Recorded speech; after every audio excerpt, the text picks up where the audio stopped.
అది అక్షయ తృతీయ. మనిషికి ఏ జన్మలో ఉన్నా కావలసింది ఏముందండి?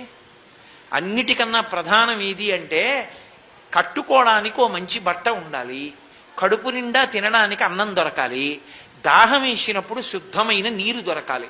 అక్షయ తృతీయ నాడు చెయ్యవలసినది ఏది అంటే చల్లటి నీటిని కుండలో పోసి దానం చెయ్యాలి, పట్టెడన్నమో స్వయం పాకమో ఇవ్వాలి, నీకు కలిగిందా అంచు కలిగినటువంటి వస్త్రాన్ని దానం చేయాలి. ప్యాంటు గుడ్డలు చొక్కా గుడ్డలు నీ చెప్పను. అంచులేని బట్ట దానము చెయ్యరాదు, అవతల వారికి ఆయుర్దాయం క్షయం అవ్వాలని కోరుకున్నట్టు.